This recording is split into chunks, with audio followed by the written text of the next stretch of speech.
Man, I've been digging into what's going on with the team lately, and I gotta tell you, something feels different this time. It's not just about fixing holes or grabbing the obvious pick anymore. It really looks like they're planning a few steps ahead. What's happening behind the scenes in Seattle right now could completely reshape the future of this roster. And it starts with one key idea. John Schneider is no longer drafting just for today. He's drafting for what this team will become 2 or even 3 years from now. And when you really start connecting the dots from these top 30 visits, you begin to see a pattern forming that should get every Seahawks fan paying close attention. Because this isn't just about filling obvious needs, like edge rusher, cornerback, or running back. This is about building layers, planning transitions, and quietly preparing for major changes before they're forced to happen. But before continuing, be sure to click the like button. And if you're confident in John Schneider's work, write in the comments. This season is ours. Take Caden McDonald, for example. On the surface, it makes no sense. Defensive tackle is not a pressing need. You already have Byron Murphy, Leonard Williams, Jarran Reed, and a group of young contributors developing behind them. So why bring in a nose tackle for a top 30 visit? That's where things get interesting. McDonald isn't just another body. He's a dominant run defender coming out of the Big Ten, a conference known for physical trench battles. And he didn't just survive there, he dominated. We're talking about a unanimous All-American Big Ten Defensive Lineman of the Year, a player who consistently controlled the line of scrimmage. Now think about this long term. Leonard Williams and Jarran Reed are not getting younger. There's a real possibility that within the next couple of seasons, Seattle will need to replace or rotate those veterans out. And instead of scrambling when that moment arrives, Schneider could already be positioning the next piece. Draft McDonald now, let him learn, develop his pass rush, and step into a starting role when the time comes.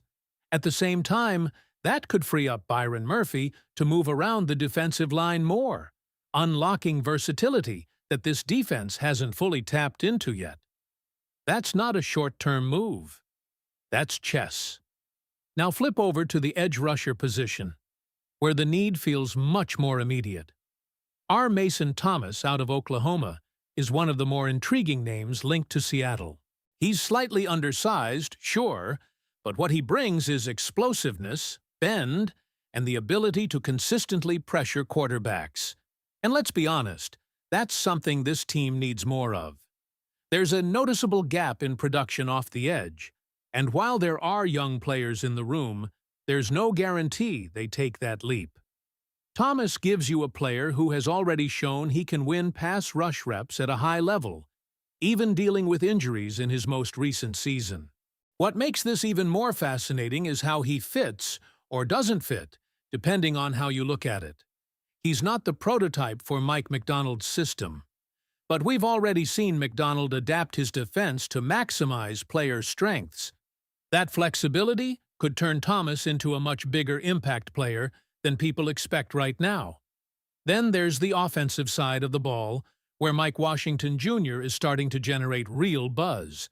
And if you've watched this Seahawks offense closely, you already know what's missing. There's no true breakaway threat in the backfield. Washington changes that immediately. This is a running back who has gotten better every single season, climbing the ladder of competition and still producing. At Arkansas, against SEC defenses, he showed explosiveness that this current Seahawks group simply doesn't have. He hits the hole, accelerates, and once he reaches the second level, defenders struggle to catch him. Yes, there are concerns about his receiving ability, and that could limit his role early on, especially on third downs. But that's coachable. What you can't teach is that kind of speed and natural vision. And when you look at the current roster, with injuries and limitations in explosiveness, adding a player like Washington could completely change how defenses have to play Seattle. Now, let's shift to the secondary, because this is where things get really interesting. Chris Johnson out of San Diego State is a name that keeps coming up, and for good reason.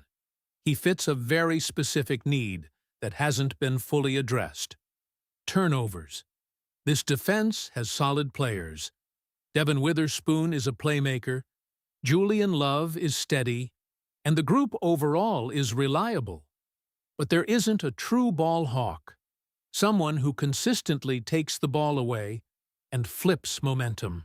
That's exactly what Johnson brings. He's physical, not afraid to tackle, and more importantly, he attacks the football in the air. His production backs it up too, with accolades like Mountain West Defensive Player of the Year and All-American recognition. And here's the key detail. He's likely to be available right around pick 32, or even later if Seattle trades back. That gives Schneider flexibility. Stay put and take him, or move back, gain extra capital, and still land a player who fills a critical gap. But the Seahawks didn't stop there when evaluating corners. They also brought in Dalen Everett from Georgia, and this is where you start to see a different type of profile emerge. Everett isn't just about coverage, he's about physicality, grit, and doing the dirty work that a lot of corners avoid. He'll tackle, he'll fight through blocks, and he plays with an edge that fits exactly what Mike Macdonald wants defensively. Even though his most recent season showed some regression, the traits are there.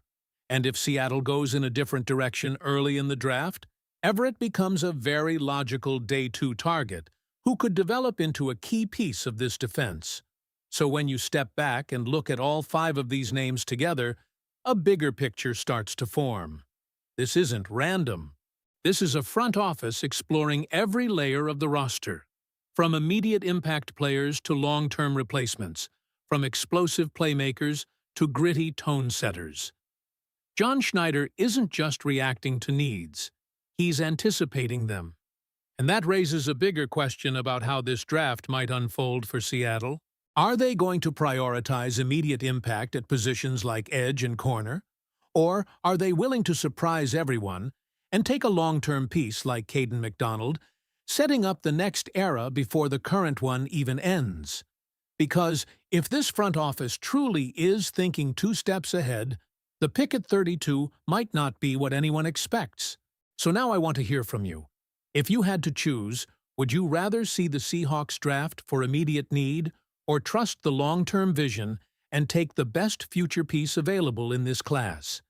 And this is where everything starts to come together in a way that should have Seahawks fans both excited and a little bit uneasy. Because if there's one thing we've learned from John Schneider over the years, it's that when he starts leaving clues like this, something unexpected usually follows. You don't bring in 5 very different prospects for top 30 visits without having multiple draft scenarios already mapped out. That's the key detail here. Seattle isn't locked into one direction.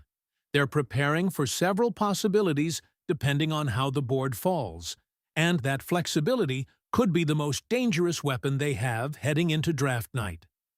Let's play this out.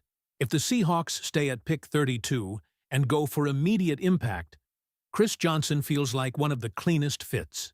A corner who can generate turnovers, bring physicality, and immediately compete for snaps in a secondary that needs more takeaways. It's the kind of pick that fans can instantly understand. It fills a need, it upgrades a weakness, and it gives the defense a new dimension. But what if the board doesn't fall that way? What if the top edge rushers are gone, and the corners they value don't justify the pick? That's where someone like Caden McDonald becomes very real. And I know that's the kind of move that would confuse a lot of people in the moment. Fans would be asking why draft a defensive tackle when the room already looks full. But 2 years from now, that decision could look like one of the smartest moves Schneider has made. Because, while everyone else is reacting, Seattle would already be transitioning. And then there's the trade-back scenario, which feels very on-brand for this front office. If they move down, suddenly the entire board opens up. You could still land Chris Johnson. You could target R. Mason Thomas and address the edge with a high-upside pass rusher. Or you could even double down on value and pick up extra capital while still getting a day-one contributor. That's the beauty of what they're building here. Options. Now, let's not overlook the offensive side again, because Mike Washington Jr. might be one of the most underrated pieces in this entire conversation. If Seattle waits until the second round, that pick at 64 could be where things get really fun. Imagine adding a true home run threat to this offense, a player who doesn't just move the chains, but changes games with one carry. Right now, this offense has solid backs, physical runners, guys who can grind out yards. But they don't have that fear factor. They don't have the guy who makes defenses hesitate, who forces safeties to stay deeper, who can flip field position in a single play. Washington brings that. And if you pair that kind of explosiveness with the rest of the offensive pieces already in place, you're suddenly looking at a unit that can attack defenses in a completely different way. It's not just about consistency anymore. It's about pressure. Constant pressure on opposing defenses to stay disciplined on every single snap. Then you circle back to Dalen Everett, and this is where depth meets identity. Because even if he's not the headline pick, he fits the culture that Mike Macdonald is building. Physical, aggressive, willing to do the dirty work. Those are the kinds of players that elevate a defense over time. And that's really the underlying theme in all of this. Every single player on this list, whether it's Macdonald, Thomas, Washington, Johnson, or Everett, brings something very specific to the table. A trait, a skill set, a mindset that aligns with where this team is trying to go. This isn't just scouting, this is alignment. And when you have a front office and coaching staff that are aligned in vision, that's when you start to see teams take real steps forward. Not just short-term improvements, but sustained success. Now here's the part that should really get your attention. We are just 2 weeks away from the draft, which means all of this movement, all of these visits, all of these evaluations, they're about to turn into real decisions. Decisions that will shape not just the 2026 season, but the future of this franchise. And if there's one thing to expect, it's that not everyone is going to agree with the direction they take. There will be debates, there will be questions, and there might even be a moment where the pick comes in, and it's not the name anyone expected.